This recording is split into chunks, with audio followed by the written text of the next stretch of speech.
La pensée positive, c'est une manière spéciale de voir la vie. C'est un peu comme choisir de porter des lunettes de soleil qui rendent le monde plus lumineux. Quand vous pensez positivement, vous vous concentrez sur les bonnes choses et vous cherchez des opportunités, même quand les situations sont difficiles. Vous croyez en un bon avenir et vous pourriez vous dire « Je peux le faire » ou « Tout ira bien ». Cette façon de penser vous aide vraiment à garder espoir. Elle vous donne l'énergie d'essayer de nouvelles choses et de continuer quand vous rencontrez un problème. C'est un état d'esprit qui cherche le bon côté des choses, une douce impulsion qui nous encourage à croire aux fins heureuses et à notre propre capacité de les réaliser. D'un autre côté, il y a la pensée réaliste. Cette approche, c'est plus comme regarder le monde à travers une fenêtre claire, où vous voyez les choses exactement telles qu'elles sont. Vous voyez les bons côtés, mais vous voyez aussi les mauvais. Un penseur réaliste n'ignore pas les problèmes. Au contraire, il les regarde directement. Il essaie de comprendre les faits d'une situation sans y ajouter d'émotion. Cet état d'esprit vous aide à vous préparer aux défis et vous permet de faire des plans basés sur des informations réelles, pas seulement sur des souhaits. C'est une façon très pratique et terre-à-terre de naviguer dans la vie, en vous assurant que vos pieds sont bien ancrés au sol pendant que vous évaluez le chemin à parcourir. La principale différence entre ces deux mentalités est leur point de départ. La pensée positive commence par l'espoir et la croyance. Elle vous encourage à rêver grand et à maintenir une attitude joyeuse, quoi qu'il arrive. C'est une force puissante de motivation qui vous pousse en avant avec la promesse du succès. C'est la voix qui murmure des encouragements quand le doute s'installe. Son objectif est le meilleur résultat possible, ce qui peut être incroyablement stimulant. Elle nous aide à renforcer notre résilience en favorisant la conviction que les revers sont temporaires et que nous avons la force intérieure pour surmonter tout obstacle qui se présente. La pensée réaliste, cependant, commence par les faits et les preuves. Elle demande « Que se passe-t-il réellement ici ?» Elle vous encourage à être honnête avec vous-même concernant les défis que vous rencontrez. Cela ne signifie pas être négatif. Cela signifie simplement être pratique et bien préparé. Une personne réaliste regarde un objectif et considère toutes les étapes nécessaires pour l'atteindre, y compris les plus difficiles. Elle reconnaît les obstacles potentiels non pas pour se décourager, mais pour créer des stratégies efficaces afin de les surmonter. Cette approche prudente et mesurée aide à éviter la déception en fixant des attentes réalisables et en construisant une base solide pour toute entreprise. La pensée positive a de nombreux avantages merveilleux. Sa plus grande force est sa capacité à créer de la motivation. Quand vous croyez que vous pouvez réussir, vous êtes plus susceptible d'agir. Cet optimisme peut vous aider à surmonter la peur et le doute. Il vous rend plus résilient face aux revers, car vous les considérez comme des leçons temporaires, et non comme des échecs permanents. Une attitude positive peut également améliorer votre bien-être général. Elle peut réduire le stress et vous rendre plus heureux dans votre vie quotidienne.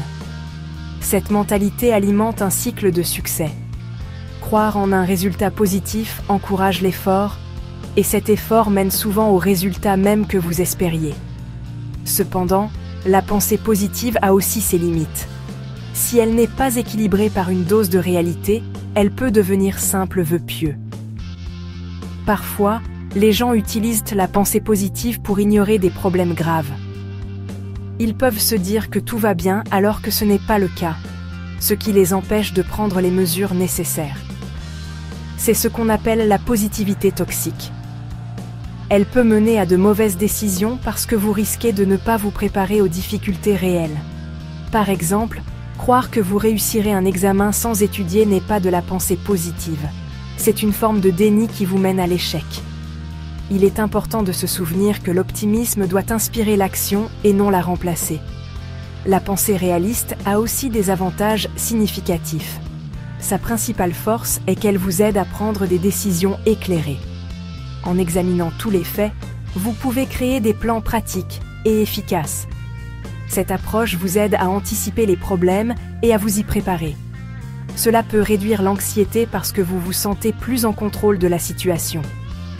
Être réaliste vous aide à fixer des objectifs atteignables, ce qui évite la déception qui peut venir d'un objectif impossible.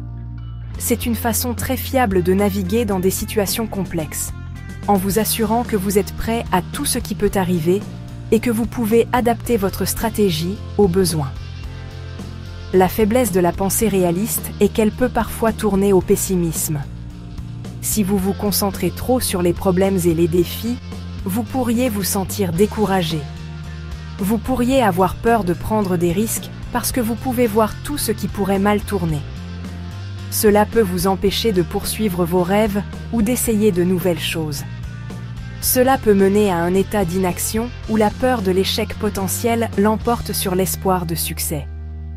Une vision purement réaliste, sans une touche d'optimisme, peut rendre la vie terne et difficile, enlevant la joie et l'excitation qui viennent de la prise de risque et de l'espoir du meilleur. Imaginez que vous avez un entretien d'embauche important demain. Un penseur positif se concentrerait sur le succès. Il se dirait « Je suis parfait pour ce poste » et l'entretien se passera très bien. Il se visualiserait en train de répondre aux questions avec confiance et de recevoir une offre d'emploi. Cette mentalité aide à réduire l'anxiété et à renforcer la confiance en soi avant la rencontre. Elle crée un sentiment d'excitation et de préparation. Cette personne entrerait dans l'entretien avec le sourire, projetant une aura de compétence et d'enthousiasme qui peut être très attrayante pour un employeur. Son énergie positive pourrait être ce qui la distingue des autres candidats. Maintenant, considérons le penseur réaliste dans la même situation.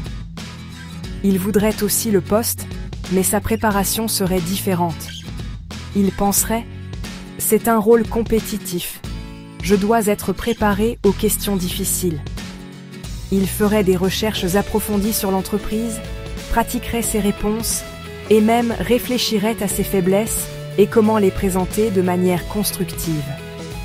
Cette personne reconnaît la possibilité de ne pas obtenir le poste, donc elle pourrait aussi continuer à postuler à d'autres postes. Son approche est basée sur une préparation minutieuse, pas seulement sur l'espoir. Elle construit un dossier solide pour sa candidature grâce à un effort diligent et pratique. Prenons un autre exemple simple. Apprendre à cuisiner une nouvelle recette compliquée. Le penseur positif dirait « Ça va être amusant. Je suis sûr que ça sera délicieux. » Cet enthousiasme rend le processus agréable. Il n'a pas peur de faire des erreurs, les considérant comme faisant partie de l'aventure d'apprentissage. S'il brûle la sauce, il pourrait en rire et décider de réessayer en gardant sa bonne humeur. Cette approche favorise l'amour de l'activité elle-même, quel que soit le résultat final. Elle fait de la cuisine un lieu d'expérimentation joyeuse plutôt qu'un lieu de pression et d'échec potentiel. Le penseur réaliste aborderait la même recette avec une stratégie différente. Il lirait les instructions très attentivement, mesurerait tous les ingrédients précisément et réglerait une minuterie. Il pourrait penser « Cette recette a beaucoup d'étapes, donc je dois être organisé pour éviter les erreurs. » Il comprend qu'un bon résultat dépend de la bonne exécution du processus. Cette approche minutieuse augmente les chances que le plat soit parfait du premier coup. Il trouve satisfaction non seulement dans le repas final, mais dans l'exécution réussie d'une tâche complexe, démontrant sa compétence et son souci du détail. En réalité, ni la pensée purement positive, ni la pensée purement réaliste ne suffisent à elles seules. L'approche la plus efficace est de les combiner. Cette puissante combinaison est souvent appelée optimisme réaliste. Cela signifie espérer le meilleur tout en se préparant au pire. Vous maintenez une perspective positive sur votre avenir, mais vous ancrez cet optimisme dans la réalité. Vous croyez en votre capacité à atteindre vos objectifs, mais vous comprenez aussi que vous devez travailler dur et planifier soigneusement pour y arriver. Cette mentalité équilibrée vous donne la motivation d'un rêveur et le sens pratique d'un planificateur. Pour réussir à l'école ou au travail, ce mélange est essentiel. Un élève avec un optimisme réaliste croirait qu'il peut obtenir une bonne note à son examen. Cette croyance positive le motive à étudier dur. Cependant, il est aussi réaliste. Il sait que le simple fait de vouloir une bonne note ne suffit pas. Alors, il crée un emploi du temps d'étude, révise ses notes et demande de l'aide au professeur s'il ne comprend pas quelque chose. Il est optimiste quant au résultat parce qu'il a pris des mesures réalistes pour l'atteindre. Cette combinaison d'espoir et d'action pratique est une formule puissante pour la réussite scolaire et professionnelle. Cette approche équilibrée est également essentielle pour notre bien-être quotidien. La vie est pleine de hauts et de bas. Une attitude positive nous aide à rester optimistes pendant les moments difficiles. Elle nous permet de trouver de la joie dans les petites choses et de croire que les défis passeront. En même temps, une vision réaliste nous aide à gérer les problèmes efficacement. Elle nous permet de voir les situations clairement, d'accepter ce que nous ne pouvons pas changer et de prendre des mesures pratiques pour améliorer ce que nous pouvons. Cela nous empêche de nous sentir impuissants ou d'ignorer les problèmes jusqu'à ce qu'ils deviennent trop grands pour être gérés. En fin de compte, le but n'est pas de choisir une façon de penser plutôt qu'une autre. Le but est d'apprendre à utiliser les deux.